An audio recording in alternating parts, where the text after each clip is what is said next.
people? So today we're going to be reacting to this video right here, the most disturbing live stream moments ever. Now, a couple of days ago, as I'm recording this, well, actually, literally yesterday, as I'm recording this, I uploaded a video, right here. Let me get it pulled up on my computer. I uploaded a video, it's 3:57 p.m. on August 10th, as I'm recording this. I uploaded a video on August 9th called 4 Unsolved Disappearances with Horrifying Final Phone Calls. And in that video, I was reacting to some crazy stuff, bro. But today, I thought, why not react to another crazy video like this? If y'all don't know, I've been reacting to a ton of scary stuff lately. So we're going to react to this. Let's go. Let's check it out. Alright. It is an absolute unfortunate situation, and there's more to the story that you're not getting. But when the time comes, I will explain it in greater detail. I'm not authorized to talk about the whole thing. I'm not going to give you any more information. This will be in the hands of Jesus. Everything will be okay. I will get this sorted out. Guys, today we are talking about what has got to be the most disturbing internet happening I have ever talked about on this channel. This is a very real world, real life consequence kind of thing, so if you're looking for like a lighthearted video today, this one is probably not for you. Ladies and gentlemen, we've seen a lot of people do a lot of insane shit on this channel while they were live streaming. And I think a big part of that is because compared to making something like a YouTube video or a TikTok or even just like tweeting something out, obviously when you're live streaming, you don't get that moment where you're like, okay, maybe I should edit that out, maybe I shouldn't post that. You know, you don't get that moment to like edit or review. When you're live streaming, you're basically just posting stuff as you say it. And I think that leads to a lot of things ending up on the internet that if they were being filmed traditionally, they wouldn't have. Things that people say or do in the heat of the moment, you know, knee-jerk reactions people have, that if they had an extra second to think about it, they'd be like, fuck that, I don't want that on the internet forever. Stuff like, for example, basically admitting to your entire audience while you're live streaming that you just committed a double murder. Yeah, guys, what we're looking at... What? So apparently someone was live streaming and they admitted to a murder? What? That's insane to me, bro. Like, admitting to a murder is insane to me. That's crazy. Today is really like nothing else we've ever seen before on this channel. This YouTuber you're seeing in the background, VinnyBat118, is facing first-degree murder charges after he allegedly struck and killed two girls that, according to reports, one of he had been stalking for months. The two girls were two 17-year-old friends named Maria Niotis and Isabella Salas, and last Monday they were struck by a vehicle believed to have been driven by this guy in the background, Vincent Batalora. Now, obviously that alone is terrible enough, but this whole thing sort of becomes surreal when you take into account that the following nights, this guy went live and basically confessed to doing this. And what makes this even worse is, I'm assuming because of like local talk and word spreading, because people knew that this guy and these two girls had a history, and I'm assuming they also pieced together that it was his car, people who knew these girls were in the live stream asking, why did you do this? And this guy's acting like it's the most casual live stream of his life. Like if you couldn't understand English, you would think this guy was just having a normal conversation. He doesn't seem disturbed or nervous or even just like slightly inconvenienced or anything. He's just talking like it's any other day. It's very disturbing, but I think you should see some of it just for more context before we dive deeper into what we know right now. The re-upload I was able to find is about 22 minutes long. We're not going to be watching the entire thing, but there are a few key moments that I think you should see. So that being said, let's begin. What's going on, everybody? We're back with another stream, and this one is going to be a little bit different than the previous ones because I have some things that I want. I'll get to, if you let me talk, I'll get to it in a minute. So we're live. We're playing co-op. We have Evan right here. What's up? How are you doing? Pretty good, man. So this is obviously the very beginning of the stream, and I think this just really goes to show the sort of mindset this guy is in. I mean, obviously everything's alleged here, but based off the way things look, the night before this guy went out and committed a double murder. And the next night, he's doing a live stream to admit that, but to him, it's still like a normal stream. He has his friend on to play co-op at the show. Like, what the fuck? I don't need negativity in this stream, so everybody's getting timed out. I'll explain what happened, but I'm not going to do it with... Look at that. Someone said you killed people. him. Oh, God. Oh, Lord. Okay, you know what? Now I'm really thinking if I should really do this. So you can see the chat in the bottom right corner, and Buddy ran ran over 2 girls. I'm not laughing at him running over 2 girls. I'm sorry. I'm not laughing at that. Making sure my mic. I mean, it's just almost like incomprehensible. As the chatters are pointing out, this guy is talking about how he doesn't want to hear negativity after he killed 2 people. Like, there is something seriously wrong with this guy, and while things are obviously alleged, I feel like if somebody's accusing you of murdering somebody, and you're not like, no, I didn't kill another human being, that kind of speaks for itself. I hope this guy gets tried as an adult. Let me explain something real quick before I get the stream going. The more you guys engage in the chat, the more you give me engagement, and I get paid for YouTube. I'm not one of them. Just letting you all know. When's the jail stream fire? Oh god, that's insane. So this guy like went out and killed 2 girls, came back to his house and started streaming. Like, I'm not what? trying to armchair this, but this guy seems genuinely fucking insane. Like, what are you expecting, going He live does, to a welcome, yes. warm audience to explain how you killed 2 innocent people? Like, genuinely, what did this idiot expect? For people not to say anything? For people to applaud him? Like, I don't understand. To be like, oh, you're giving me engagement. What are you talking about, dude? What do you expect people to do in a situation like this? Rip Isabel and Maria, I may not even start this, I'm not gonna lie. RP Isabella and Maria, you monster. Sorry if I'm saying the names wrong. They're 2 dead girls, so I shouldn't be mispronouncing their name. But if I did, I'm so sorry. I'm sorry, okay? I'm so sorry if I did. Run it to KRQ. I may not start this. I may not do this stream. Pain in my dead broken heart. I may not even do this. Jesus Christ, what a worthless human. This man-child is somehow trying to make himself the victim here. Like, seriously, I'm gonna say it again. I don't understand what he was expecting. What was he expecting the reaction to be for this? Did he expect people to just say nothing? Now that I got that figured out, I'm gonna finally explain this whole situation, but I need to explain some things that have happened over the past few days. And I'm not gonna talk much about it. In a neighboring town, Here's how you're going to grow your following without buying followers. Alright, So content creators use repurpose.io to post. Okay. 2 girls were killed in a hit-and-run crash.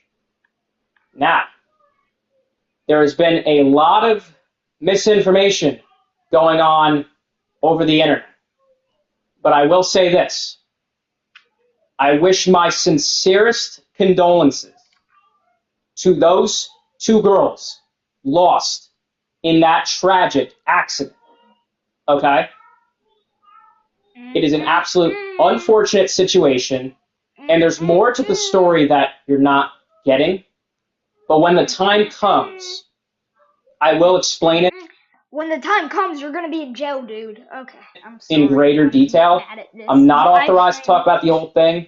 I'm not going to give you any more information, but I will say this, okay? Making threats against my family will not be tolerated. Okay, so I wanted to let that play out because it was a bit of a monologue, but again, while everything is alleged here, it seems very, very strange to me that if this was truly an accident and was something you had absolutely nothing to do with, that you would go onto a live stream and be like, there's more to the story that you don't know about. Oh, and by the way, threats against my family will not be tolerated. Like, what the fuck? Based off the news articles I've read, this guy's uncle or some other relative is the chief of police in a neighboring town. I can't imagine the heart attack that guy had while watching this. This guy has basically said everything except I did it. If you don't see me streaming for a little bit, you'll understand why. This will be in the hands of Jesus. Everything will be okay. I will get this sorted out. I've been bullied, ridiculed, and stuff over false allegations, okay? Over this whole thing about things that have happened in the past. There's more to this story. It'll come out in the future. Okay? I'm going to let you all know this right now. I don't plan to go anywhere anytime soon regarding streaming. If I do end up taking a hiatus, I'm telling you guys Why? So again, I just don't really feel like these are the words of somebody who is under the impression that this was just an accident. Like, why would you, a completely unrelated third party, have any more information to share that you can't share right now about a tragedy, about a freak accident? Like, I really don't know what this guy thinks he's doing. I'm sort of gathering from the way he's handling this that he might not be the smartest person. This guy's lame, bro. This guy's actually so. Yo, what's up, people? So I was just going around on YouTube. That's when I saw this video. This video says 4 unsolved disappearances with horrifying final phone calls. So apparently, we're gonna be able to like hear people's phone calls before they went missing, like asking for help. This is gonna be a creepy video to watch. And why not? Let's go.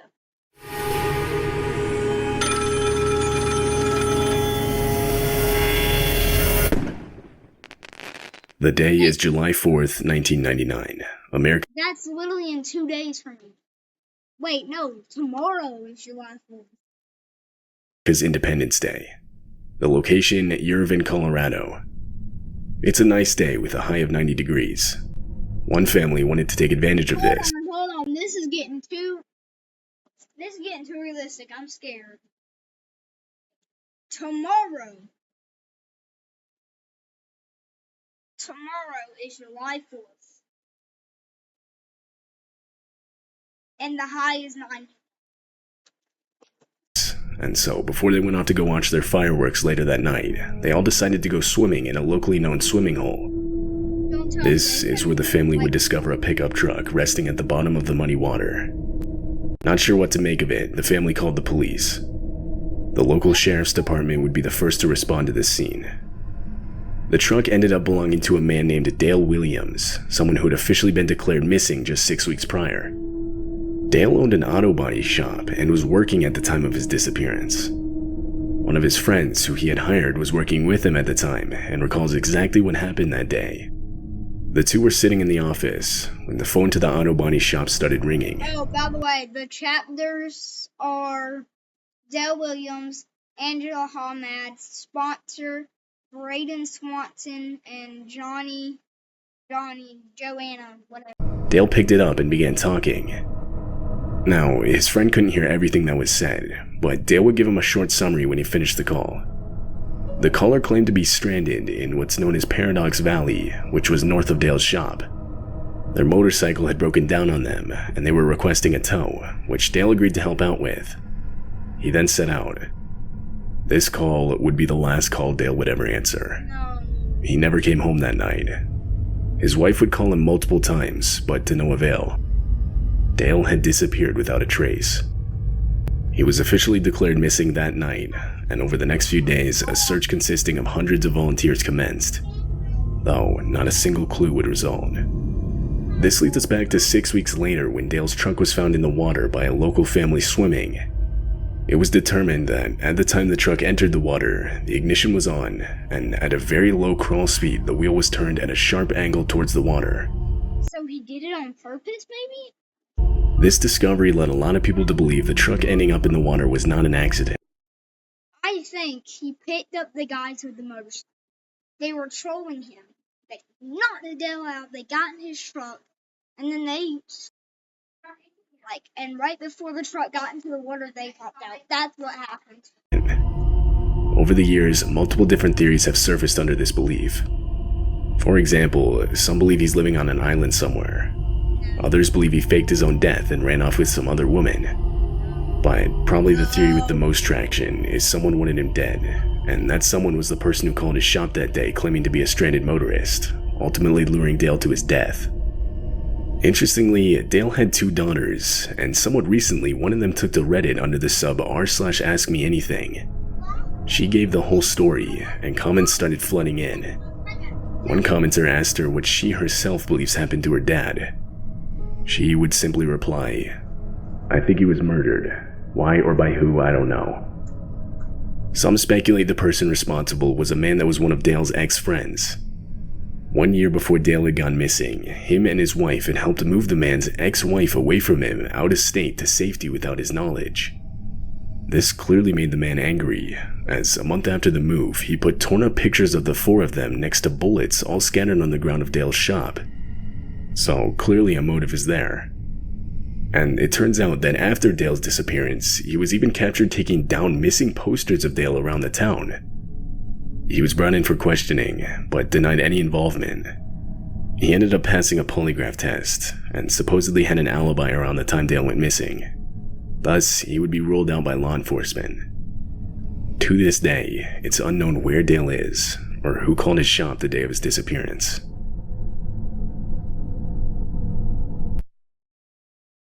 Okay, if there's one AI. That's crazy, bro.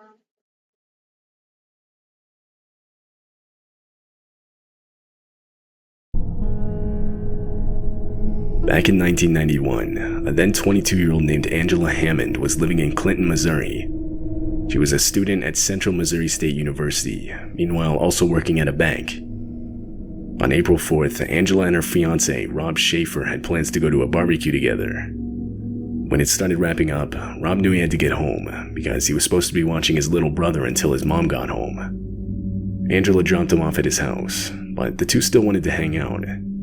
They decided that Angela would call him in a few hours to work out a spot where they could meet downtown. Meanwhile, Rob would watch his brother. Cut to a few hours later. This image looks familiar. I reacted to a ton of scary videos last night. I'm about to show y'all them.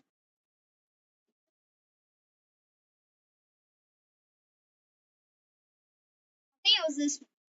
Yeah, this one had that same picture in it. I just showed the bracelet. And sure enough, Rob's phone started ringing. Now, again, this was 1991, so Angela was calling from a payphone rather than a cell phone. She was using one that was located in the center of town, only 7 blocks from Rob's house. The two started discussing where they wanted to meet up, but after a few minutes, Angela mentioned a truck she saw that had circled the block a few times in a row now. Rob would later say that she described it as a green pickup with this really distinct decal of a fish jumping out of the water, covering the entire back window. Though, it wasn't until it parked right next to her that she became genuinely concerned. A man got out and briefly used the second payphone just next to her.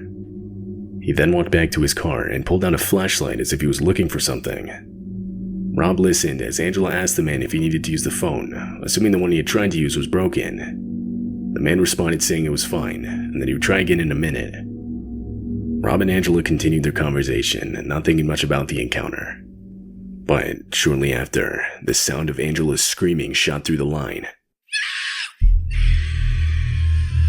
Without even thinking, Rob immediately dropped the phone and got in his car to drive the 7 blocks to the payphone. He made it about halfway when he noticed a pickup truck speed past him in the other direction. Not only that, but he also reported to have heard a panicked woman's voice screaming his name out of the window. Rob threw his car in reverse and began chasing down the pickup. But what he didn't know at the time is that him throwing his car into reverse as fast as he did had severely damaged the transmission. 2 miles into the chase, and his car began to stall. Eventually, his car came to a complete stop. He watched as the truck's taillights faded into the distance. Authorities were almost immediately notified of the situation. Over the next few days, Missouri State Highway Patrol checked hundreds of registered trucks matching the description Rob gave them, but none of them were a match. Unfortunately, blame would start to shift towards Rob himself. Police suspected he had made the whole story up, and in reality, he was responsible for Angela's disappearance. Though, in only a week, this lead would get thrown out. 2 witnesses in the area at the time had come out reporting to have seen a truck matching the description Rob gave. And in addition, Rob had also now passed a polygraph test. Over the years, there have been many different unconfirmed sightings of Angela in different states, but whether these are real sightings or not is unknown. As far as we know, that phone call Rob and Angela had on the night of her disappearance would be the last phone call she would ever make. Seriously? Yo, what's up? So I was just going around on YouTube, and that's when I saw this video right here. Oh my god, bro. This video says text conversations. Text conversations. Just look at the time right now. Don't blame me. Text conversations with disturbing backstories. This is about to be some creepy videos that we're gonna watch. This from Mr. Nightmare or whatever. And if this video is good enough, you earned my sub, buddy. Let's go.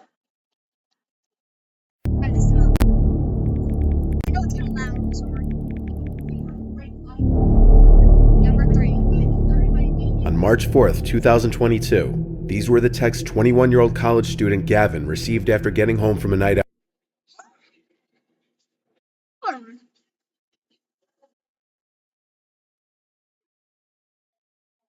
Yeah, I didn't get no text messages, but I ain't going to college after hearing this probably. Oh, this is gonna be so scary. Out with friends. Hey, is this Gavin? Yes, who's this? It's Alex. Where you at? Send your location. I'm at home. What happened to you? What number is this? I'm using my friend's phone. We're stranded at the bar. Can you call us an Uber to your house? What? Why don't you just do it? Dude, my app isn't working. Just figure it out. I don't even know what that means. Just send your address.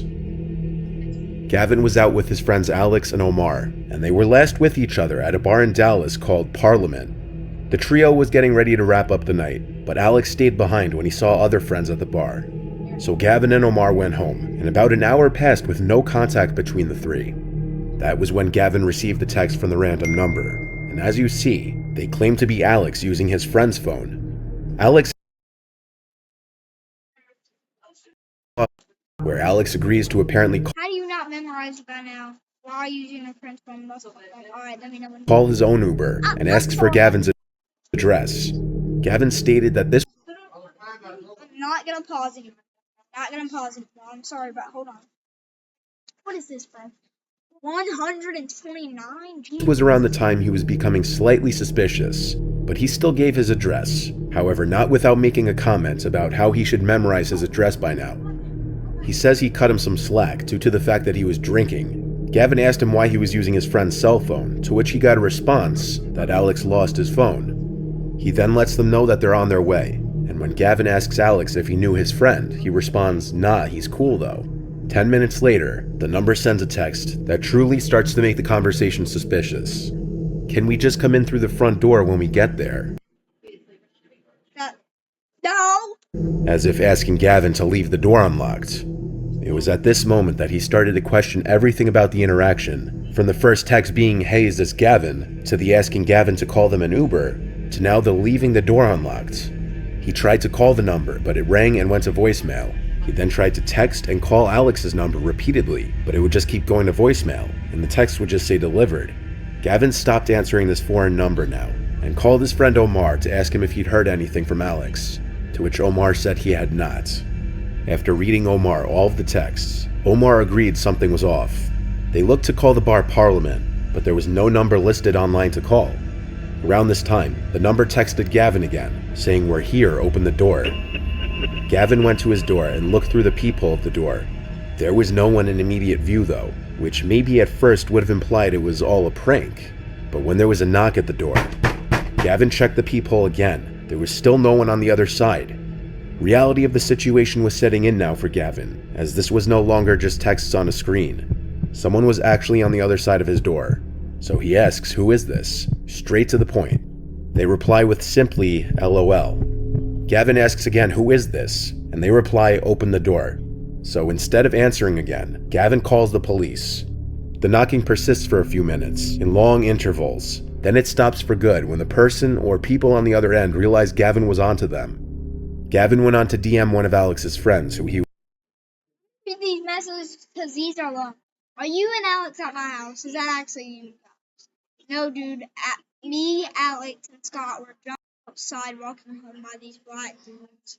They stole our crap. Alex lost his phone. Scott lost his phone and phone. We're in the hospital right now. Those guys are texting me off some random number pretending to be was hanging out with after he and Omar left.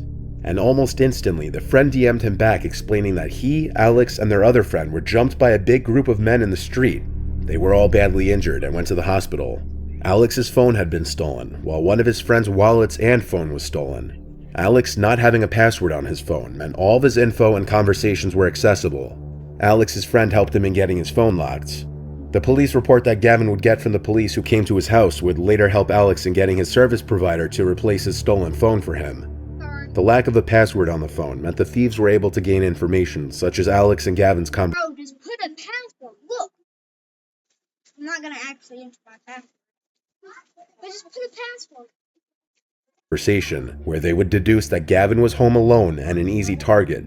So if Gavin didn't catch on to the suspicious situation, he may have been opening his door to 2 or more people ready to attack him too and rob his house. The phone number that was being used to text Gavin turned out to be another stolen phone, therefore didn't help in finding the thief.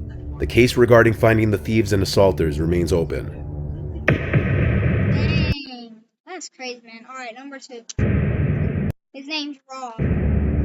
These texts were received by an anonymous viewer from his dad's ex-girlfriend, who will be named Kathy for the purpose of this recounting. The viewer will be called Rob. The reason Rob's dad ended things with Kathy was because of her increasingly erratic and delusional tendencies. Her mental health was declining for unknown reasons. Rob's dad was dating Kathy for about half a year, and Rob's grandparents both passed away during that time. Rob's dad wasn't very open at first about how Kathy would start acting all paranoid about his son's dead grandparents, about how she believed they placed a curse on her. Rob's dad cut ties with Kathy when the delusions got too ridiculous. Rob was left in the dark for the longest time about Kathy's delusions though, presumably out of embarrassment for having spent so much time with a supposed nutjob. It wasn't long after his father's breakup with Kathy that Rob would receive texts from her himself.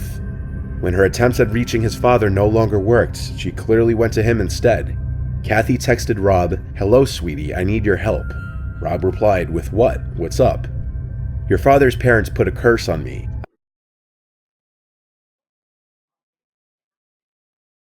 Is this girl on something? She's on something. I need you to tell me the cemetery and plot number they were buried at." "What do you mean they put a curse on you?" "I keep hearing their voices and having bad premonitions. I know it sounds crazy, but I need it to stop." Of course, being told by somebody that they were hearing your dead grandparents' voices would be a clear indication that the person is completely unhinged. So Rob went to show his dad the texts. His dad laughed and told him to just ignore her. Rob says that instead of blocking her though, he just let her continue to text him to see how crazy her text would get. She followed up later that night with, "I need to exhume their grave. If you help me out, I will sleep with you. I know you've always checked me out whenever I was in your dad's house." Rob still didn't answer, and the next day, her text got a little more graphic. Rob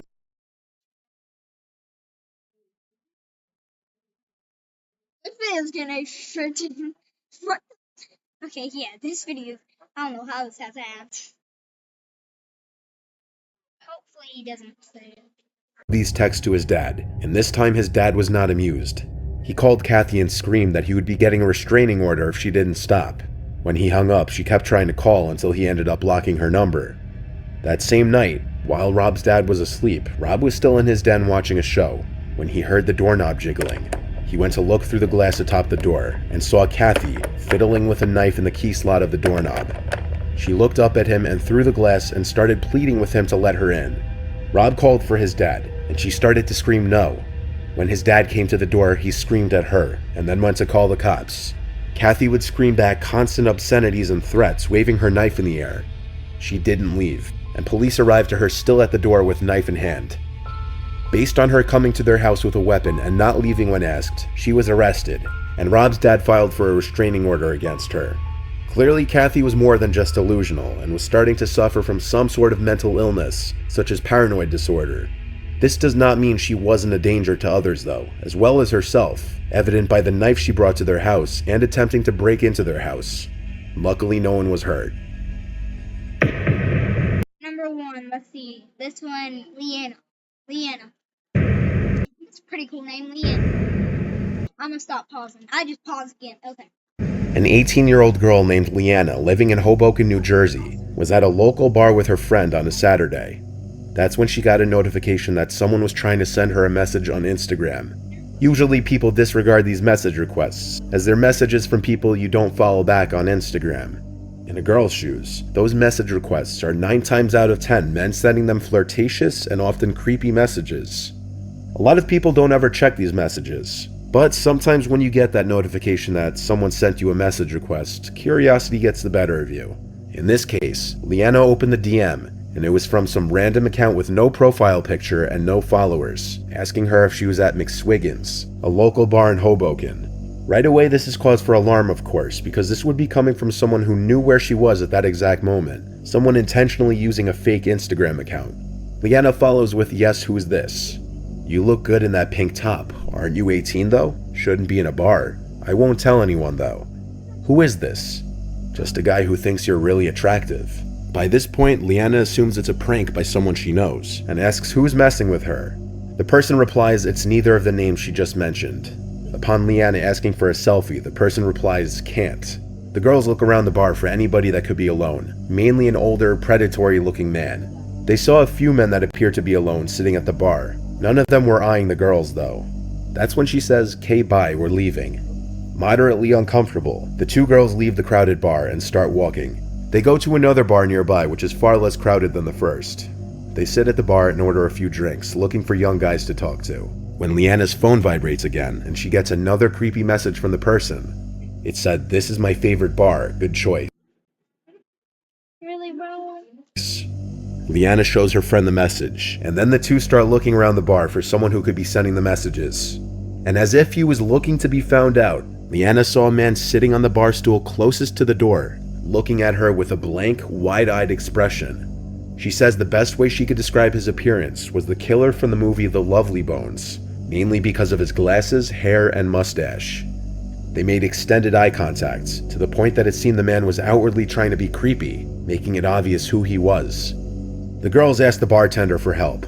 They showed him the DM she was getting and then pointed at the man, who in response to being pointed at, started looking around the room, in any direction but towards the girls.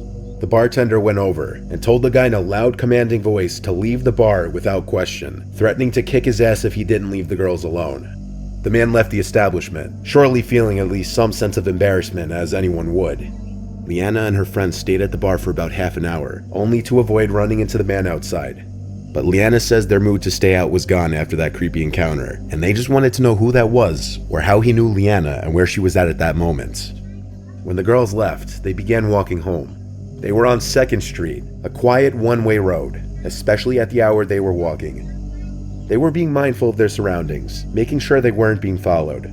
But even when you think you're aware of your surroundings, the unexpected can always happen. Leanna and her friend heard running footsteps from behind them out of the blue, and there was no time to react before the man grabs Leanna with one arm around her face and mouth and the other around her waist.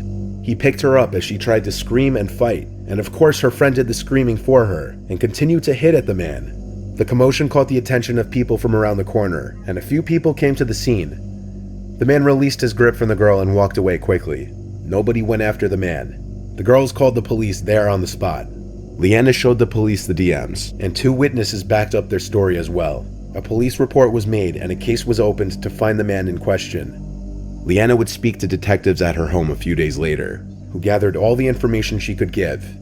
They would later use the surveillance footage from the 2 bars, but the police have not yet been able to match the man seen in the footage to anybody. As a precaution, she still has her Instagram disabled to this day. If someone is dedicated enough, they can find someone through Dang, she disabled her Instagram. I have Instagram. their Instagram by keeping track of what places they go to in their pictures, what school they go to, and who they associate with. That's why it often is a good idea to keep your Instagram private. My Instagram's on private. Alright, if y'all want me to react to more Mr. Nightmare, let me know down below. I'll react to more of this stupid series. It's like 12:30. I'm gonna have Nightmare Sight. What's up, people? So today